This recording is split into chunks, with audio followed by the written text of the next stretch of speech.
peeps? Mr. Bones back at you, and it is once again Wild Eye Wednesday. And what we're talking about is 2012's Werewolf Island, aka the real title is The Legend of Dog Lady Island, which I believe is what bugs everybody that I've heard talk about this movie, is that it's called Werewolf Island, and they don't see any werewolves in it. This is directed and written by Michael James Alexander, starring T.J. Storm as Chief Strong Wolf, Michael James Alexander as Detective Michael James, Andrew Dahl Collins as Lucky, and John Wells as Young Lucky, just to name a few. Based on actual urban legend, Werewolf Island has been the scene of many unexplained attacks and murders over decades. After a family member is attacked, a detective finds himself obsessed with the island and its secrets. So when this movie starts, you meet Ben and Kelly, which I think is their names. The IMDb, it's kind of hard to understand who plays who, but the young couple, they decided to go play around on Dog Lady Island. They're like, we got our own island all to ourselves to do whatever we want. And they camp out and have sex, and he walks away to use the bathroom or something, drain the lizard, and his girlfriend is attacked by the dog lady, and he gets her free, and they take off, and she's making a bunch of ugly cry face, and they're like, we need to tell someone. Who can we tell? I know your uncle, he's a detective. He calls his uncle, who is a detective, tells him what happened, that they got attacked on Dog Lady Island. And so the uncle and his partner go to check things out. They don't really see much going on, and that they're investigating. Then they end up visiting this guy that lives across from the island and knows all the folklore and stories and stuff. And it kind of turns into an anthology, and you get told like 3 different stories, and the stories are all over the place. You get a story about centuries ago,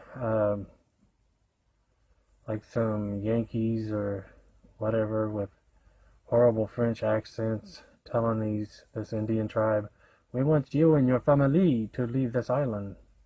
And the chief says, this is not your island to run us away from, we will not go. So then they use guns and butcher them. And I think there was a curse set. And then there's another story.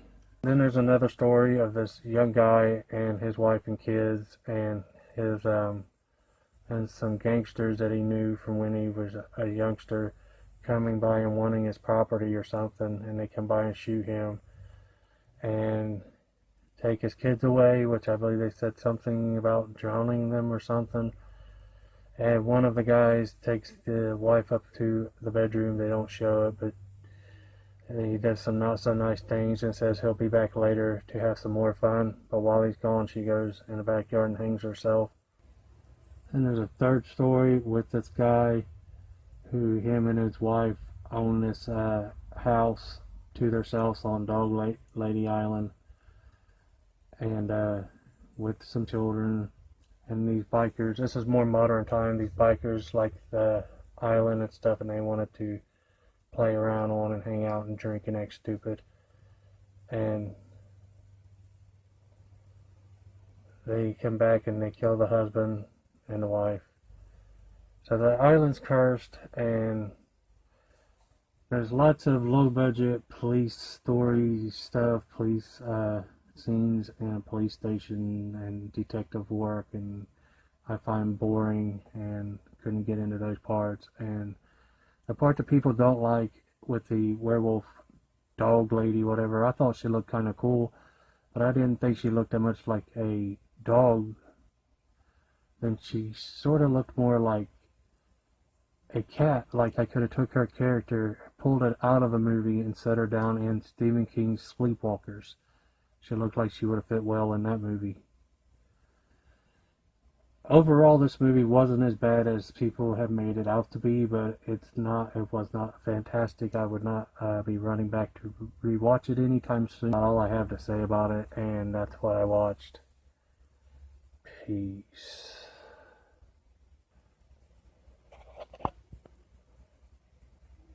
We interrupt this program to bring you a special report. What up, peeps? Mr.Bones back here with you, just to drop a little announcement here that this will be my last Wild Eye Wednesday for now. For the time being, I have decided to move on from Wild Eye Wednesday and go back to the series that I used to do before my boy Hobbs Horror got me into Wild Eye. It's just easier for me than to try to stay up on copies of Wild Eye that I hadn't seen to review something new and stay stuck on one label. With Wild Eye Wednesday, it's easier for me to go back to my Peep This reviews, which was my series I was doing, where I can just review whatever and whenever I want and not be stuck to a certain label. So next week I will be going back to Peep This reviews with titles I own in my collection that I decide to randomly review. And yeah, hope you continue to watch and enjoy the videos. Hit that subscription, ring the bell, and all that good jazz. Peace. And now back to your regularly scheduled program.